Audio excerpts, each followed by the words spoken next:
question. Are you fired up? Are you ready to go? It is good to be back in Georgia. Good to be back in Atlanta. And this is quite a lineup you've had here. You got my buddy Bruce Springsteen. You got Tyler Perry. You got a couple of guys from those Capital One commercials.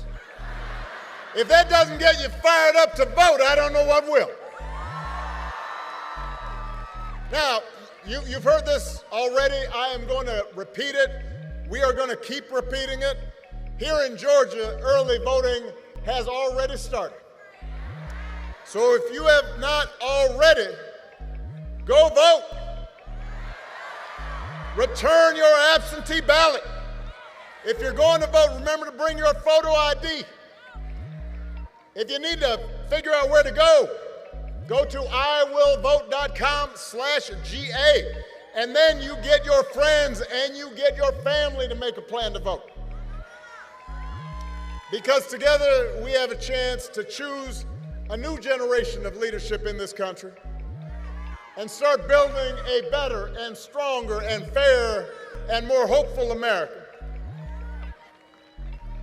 Now, I love you too.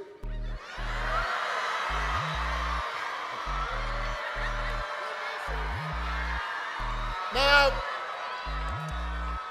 we know this election is going to be tight because a lot of Americans are still struggling. As a country, we've been through a lot. As a country, we've been through a lot over the last few years. We had a historic pandemic that wreaked havoc on communities and businesses. And then disruptions from the pandemic caused price hikes that put a strain on family budgets. And people feel like no matter how hard they work, sometimes it feels like they're just treading water. So I get why people are looking to shake things up. What I cannot understand is why anybody would think that Donald Trump will shake things up in a way that is good for you, because there is absolutely no evidence that this man thinks about anybody but himself. I've said it before. Donald Trump is a 78-year-old billionaire who has not stopped whining about his problems since he rode down that golden escalator 9 years ago. And when he's not complaining, when he's not sending out crazy tweets, he's trying to sell you stuff. He's trying to sell you gold sneakers, trying to sell you a $100,000 watch, trying to sell you a Trump Bible, wants to sell you the Word of God, Donald Trump edition. Got his name right there next to Matthew and Luke. Now, you cannot make this stuff up. If this was on a Saturday Night Live skit, you'd say, well, no, that's crazy.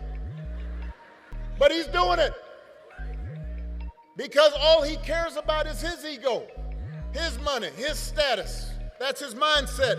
Those are his intentions. And then there's the question of his competence. I mean, have you seen Donald Trump lately? He out there giving 2-hour speeches, just word salad. Said the other day, January 6th was a day of love, he said that. Like it was Woodstock or Coachella. If your grandpa was acting like this, you'd call up your brother, call up your cousin, you say, hey, have you noticed Grandpa? He acting kind of funny right now.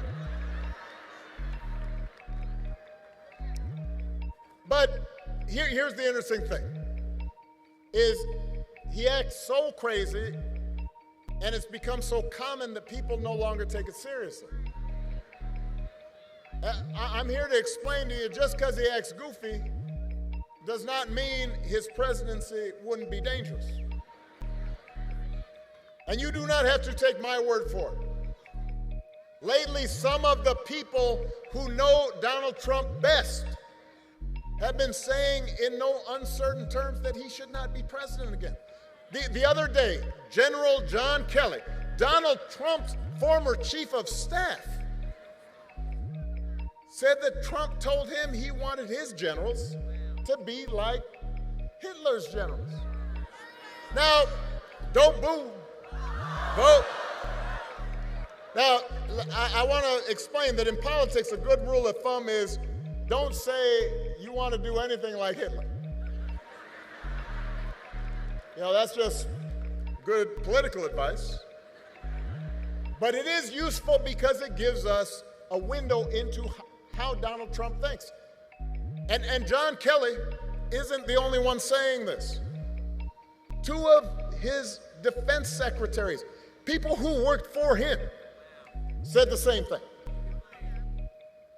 His chairman of the Joint Chiefs of Staff, that is the top of the top brass in our military, said he is dangerous. Now, I happen to know John Kelly and Mark Miller. They served under me when I was commander-in-chief. These are serious people. This is a decorated soldier and Marine who served in battle. They are not, quote-unquote, woke liberals. They are people who have never, in the past, even talked about politics because they believe that the military should be above politics. But the reason they're speaking up is because they have seen that in Donald Trump's mind, the military does not exist to serve the Constitution or the American people. He doesn't see being commander-in-chief as a solemn, sacred responsibility, just like everything else. He thinks the military exists to do his bidding, to serve his interests. He said if he's elected, he'll use that military to go after, quote, the enemy within, which he defines as anybody who criticizes him or refuses to bend the knee. He can't handle that. And unlike last time, unlike the first time, he won't have people like John Kelly around to stop him. He'll be surrounded by people who are just as loony as he is and who will let him do what he wants. And so my question to you, Georgia, is how is any of that going to help you? We do not need 4 years of a wannabe king, a wannabe dictator running around trying to punish his enemies. That's not what you need in your life. America's ready to turn the page. We are ready for a better story. Georgia, we're ready for a president, Kamala Harris.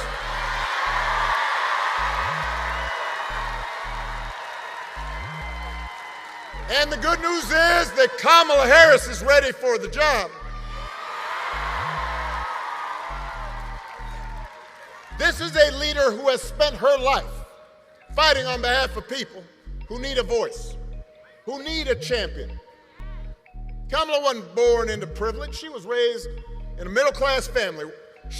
She worked at McDonald's when she was in college to pay her expenses. She didn't pretend to work at McDonald's when it was closed for a photo op.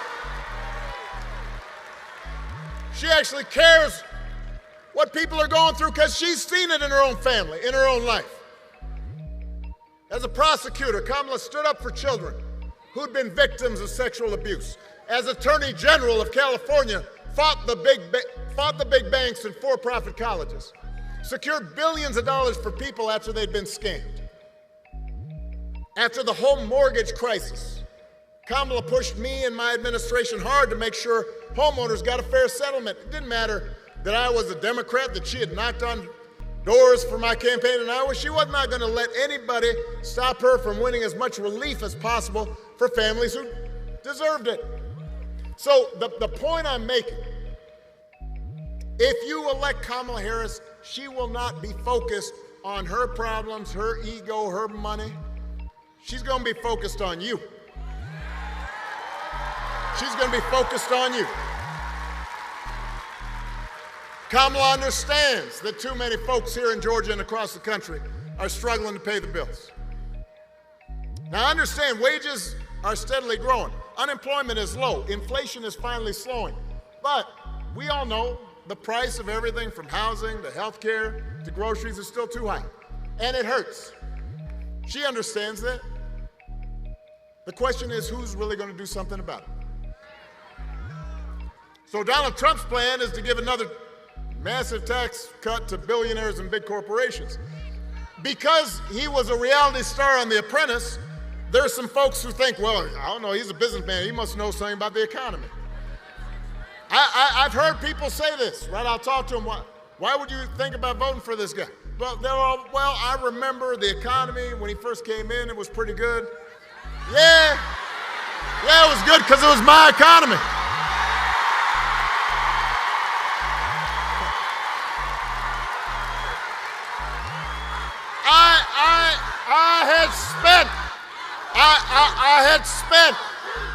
I had spent 8 years cleaning up the mess that the Republicans had left me.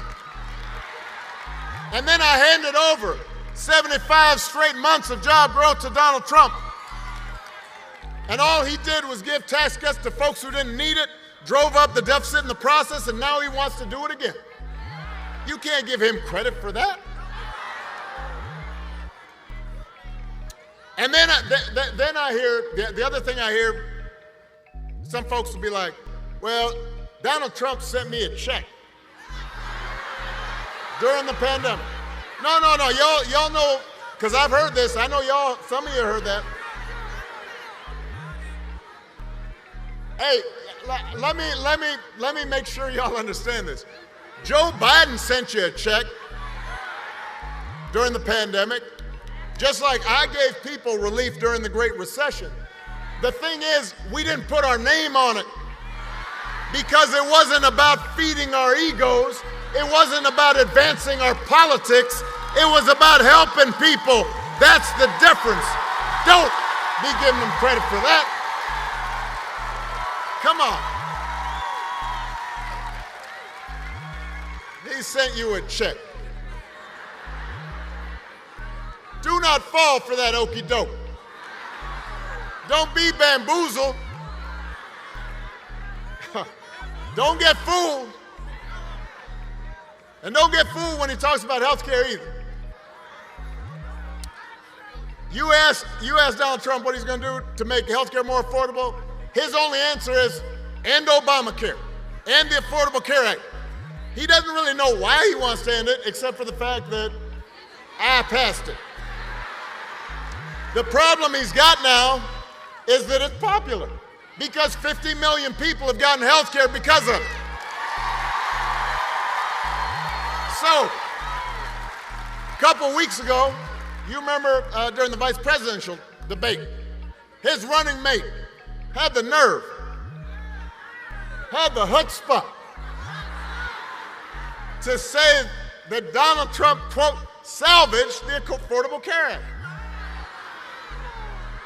Donald Trump spent his entire presidency trying to tear that thing down. And he couldn't even do that right. And now, 8 years after he was elected, when he was asked, well, what are you going to do? He says, well, I've got concepts of a plan for how he'd replace it. Now, I want y'all to think about this for a second. Let's say your boss on the job gives you an assignment, says, I need it by Friday. Friday rolls around, your boss says, so did you finish that project I asked you to do? And you say, well, I haven't actually started, but I got a concept for a plan. Or you could try this at home. Honey, did you throw out the trash? I have a concept of a plan to throw out the trash. How's that going to go over? On the couch. That's how it'll go over. If it wouldn't work for you, why should it work for the next president of the United States? The good news is that Kamala Harris doesn't have concepts of a plan. She got a plan to make your life better. She's going to go after corporations that unfairly jack up prices. She's going to make it easier to build and buy a home. She's going to limit out-of-pocket health care costs. She's going to give a tax cut to 100 million middle-class families and working Americans. And if Congress passes a bill to restore the reproductive freedom that women had for nearly 50 years, the freedom that Donald Trump bragged about taking away, Kamala will sign it into law.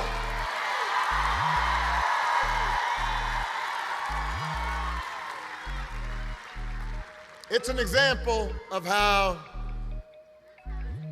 elections matter.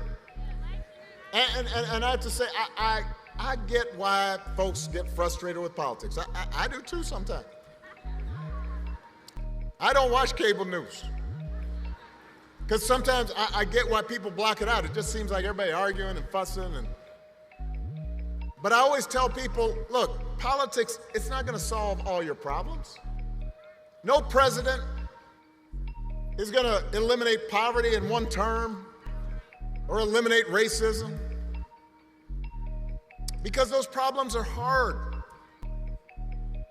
It takes steps, a little bit at a time, but your vote matters because that little bit of a time, that incremental improvement, that adds up. And things can get a little better, or they can get a little or a lot worse. When I was president, we did not solve all problems with our healthcare system, but 50 million people getting health insurance that didn't have it before, that made a difference. You know somebody who has health insurance because of it. And I'm going to give you another example. When I was president, we put together an entire playbook for how to deal with a pandemic, because we had dealt with Ebola, we had dealt with the H1N1 virus. We put together a plan, and we practiced, and we had all the agencies in terms of how you're going to deal with the schools and how we're going to deal with the public health agencies. And we put it all together, and when Donald Trump came in, we gave him that playbook. And he, I guess, dropped it in the dustbin. 3 years later, a pandemic hit. And I want to be fair. Listen to me now.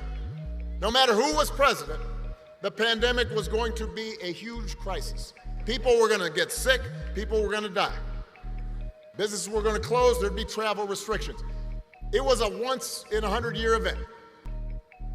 But if you look at a country like Canada, the per capita death rate during COVID was 60% lower than it was here in the United States. So you do the math. Over 1 million people died during the pandemic here in the U.S. 60% of over 1 million, that's 600,000 people. That's grandparents. That's aunts. That's uncles, parents, co-workers, friends. Everybody here was touched by it. Some people might have been alive if we had had a competent administration who was paying attention and trying to do things better instead of talking about injecting bleach into your arm. Now, you remember that if somebody tells you it doesn't make a difference. It will not make things perfect, but it does make a difference. To have somebody who is competent, somebody who sees you, somebody who respects you, somebody who cares about you, somebody who understands your dreams. And you need to remind folks who are still on the sidelines that the election is about more than just policies. It's about values, and it is about character. Some of you know when I was growing up, I didn't have a father in the house.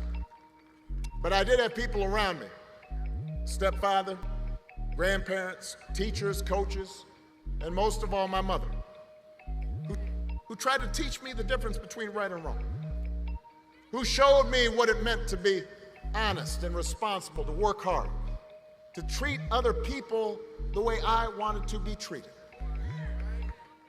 And look, I was a knucklehead sometimes when I was a kid, and I didn't always live up to those values, even as a young adult. But over time, I internalized those values. And as an adult, I said, this is what I need to stand on. This is my foundation. And I suspect most of you grew up the same way. And one of the most disturbing things about this election and about Trump's rise in politics is how we seem to have set the values we were taught aside. How we seem to disregard them. How we pretend they don't matter. When Donald Trump lies about hurricane aid, you've got a hurricane in North Carolina, people desperate, and he and his vice president candidate deliberately circulate rumors that that money is being given to illegal aliens, illegal immigrants, as opposed to people who are desperate. When he cheats or shows utter disregard for our Constitution, when he calls service members who died in battle losers, or fellow citizens vermin, people make excuses for it. They act like it's okay as long as their side wins. And I've noticed this especially with some men who seem to think Trump's behavior is a sign of strength, that macho, you know, I'm going to own these folks, I'm going to put them down. I am here to tell you, that is not what real strength is. It never has been.